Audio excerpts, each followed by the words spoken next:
Benjamin Harris here with another video, in response to why science and Genesis don't contradict from cross-examining with Frank Turek. Frank, stop misrepresenting the Bible. Let's get into this video.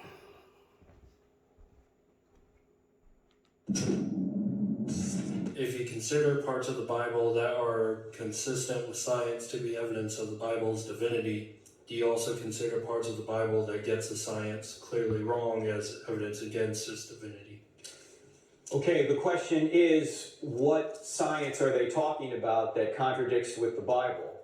Some will say, well, the age of the earth or something like that, right? To which I would respond, Christians differ over the age of the earth, or the age of the universe. And no matter what position you take, you have to make assumptions you can't prove. If you want to... Okay, here we go again with the age of the earth or the age of the universe. Frank says we must make assumptions we cannot prove. Presuppositions are fun because we can presuppose something and then prove it to be true. Let's take the age of the universe for example. This isn't based on presupposition. It's based on a geocentric worldview and then improperly translated. Frank will even admit to this later in the video. But right here, the age of the universe is based on the speed of light in a vacuum. The presupposition here is that the speed has always been constant, and and if that is true, then the distance to the stars measured from the speed of light gives us the age of the stars, which is then translated into the age of the universe. The problem with this is that speed is based on a time that as it associates with the earth and the sun, because this is how we define a second. So the age of anything is a geocentric argument unless you change the perspective from which you perceive time. This argument is what kills the Big Bang, because to get billions of years, you must first have the earth and sun. But earth and sun are younger than the universe, according to the Big Bang. To successfully argue against this, you must explain what time is based on before the earth and the sun existed, and it must match the math that we use in physics. Here, Genesis says that says this is Jesus, and he sets the definition of time in chapter 1. And the evening and morning is a day, which is based on the night-day cycle of the earth, which is 24 hours on its axis rotation. This presupposition, when observed from any other body in the universe, drastically changes the age of the universe. If time is based on axial rotation of a body as it relates to the star it orbits, then time is different on every planetary body in our own solar system and every body in the whole universe. So why do we use Earth's standard of time and physics? The only reason anyone can conclude that the definition of time should be based on Earth's axial rotation is because Genesis says so. This makes Earth and all of its inhabitants special and unique, and allows humans to stand above all because we can comprehend time, which gives us the ability to have dominion over the earth and subdue it. Humans are the only known creatures to have been given this command. So if God isn't real and the Big Bang is correct, then why is the earth the center of understanding of the universe? Earth is the center of the understanding of the universe because Earth was created by Jesus first, and then the rest of the universe was modeled around the relationship between the earth and its star, defining a 24-hour day cycle. This is why physics math works so universally. Keep watching, because Frank admits this is true. Assume that the universe is 13.8 billion years old, which most scientists will. What are they assuming? They're assuming the speed of light hasn't changed. Now, is that a good assumption? Yeah, it probably is. Why? Because if you change the speed of light, you got to change all the other laws of physics with it. Could God have done that? Yeah, but we're making an assumption we can't prove. So right there, Frank admits that if you change the speed of light, you have to change all other laws of physics. This is my point. The speed of light is based on the Earth-Sun relationship. If you change that means any argument that you make for the age of anything is geocentric, because now you have to tell me how you define time. Right?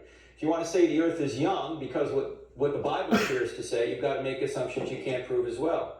In fact, what I say to people is, what's the first verse in the Bible? What is the first verse in the Bible? What does it say? In the beginning, God created the heavens and the earth. Okay, when did God create the heavens and the earth? In the beginning. Does it say when? No. You say, what about the days? The days don't begin until verse 3. But if you want to take a literal view of Genesis, the heavens and the earth are created before the days ever begin. Okay, here's where Frank goes off the rails and starts taking things out of context. Genesis 1, 1 through 2. In the beginning, God created the heaven and the earth was without form and void, and darkness was upon the face of the deep, and the Spirit of God moved upon the face of the waters.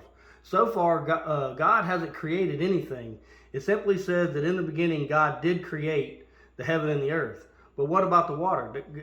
Didn't God create the water that His Spirit moved upon? No. This is explained in Revelations 22:1. And He showed me a pure river of water of life, clear as crystal, proceeding out of the throne of God and of the Lamb. The water is the eternal. The water is eternal, just like God, because this is the life force that is God, and subsequently, what everything is made from. God is pure energy, and out of God flows the pure water of life. It has eternally existed, and therefore the universe did not come into existence from nothing. On day one, God created. That means He started and finished light. What is light?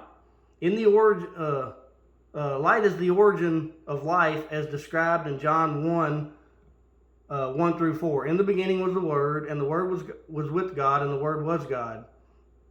And the same was in the beginning with God. All things were made by Him, and without Him was not anything made that was made. And in Him was life, and the life was the light of men. Day one ends when God saw that it was good, and the evening and the morning was the first day. On day two, God created the firmament, which is called heaven, and it divided the pure river of water of life into two separate places. This is a 24-hour time frame with a start and stop, because God said starts it, and God saw that it was good, ends it. Evening and morning define it as a 24-hour day. On the third day, God created the earth and plant life, and on the fourth day, He created the sun and the stars.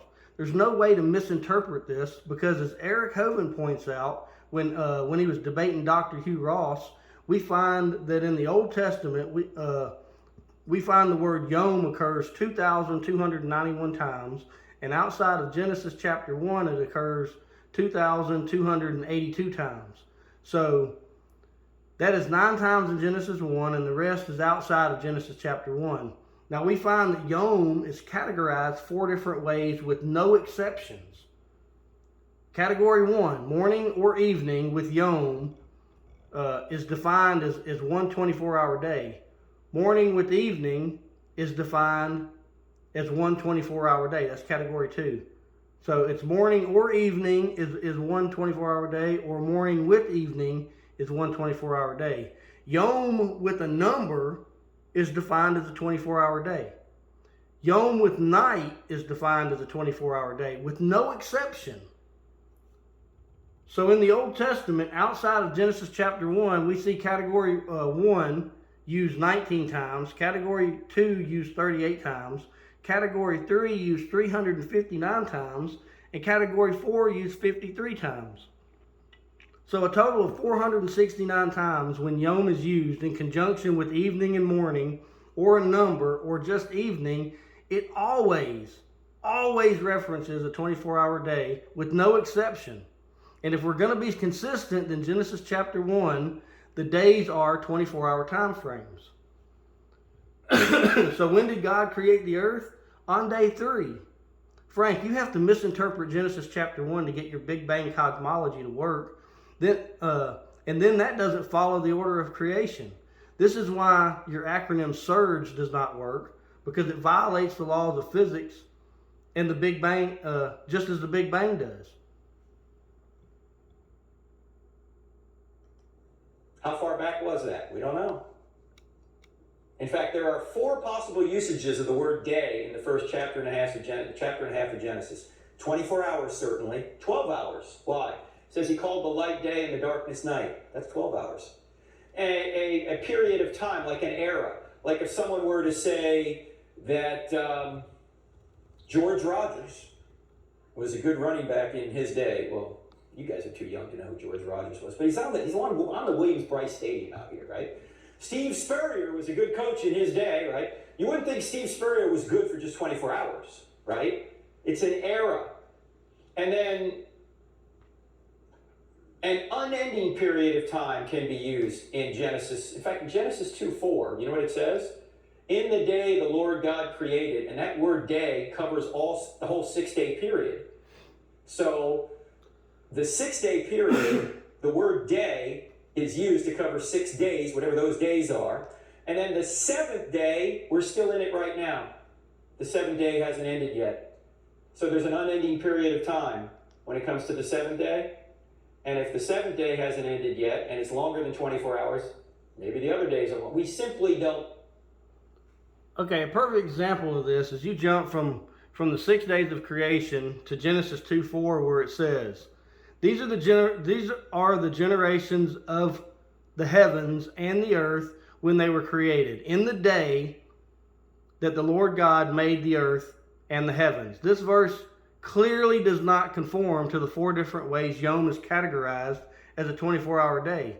But you've conveniently skipped right over Genesis 2, chapter 2, 1 through 3, where it says, thus the heavens and the earth were finished, and all of the host of them. And on the 7th day, God ended his work which he had made, and he rested on the 7th day from all his work which he had made. And God blessed the 7th day and sanctified it, because that in it he had rested from all his work which God created and made. Clearly, the third category is used 3 times here because this day is labeled the 7th day 3 times, and this is consistent with the other 359 times Yom is used in conjunction with a number where it signifies a 24-hour day. So stop misrepresenting the Bible to push your false narrative on how the Big Bang could be correct, because your interpretation of Genesis chapter 1 is clearly wrong. If you want a real theory that matches creation and puts Jesus as the focal point without breaking any laws of physics, check out my book, Everlasting, The Physics Behind Creation, available on Kindle eBooks. Frank, get my book, or just answer your email and I'll send you a copy for free so we can debate. Thank you all. God bless you and have a great day.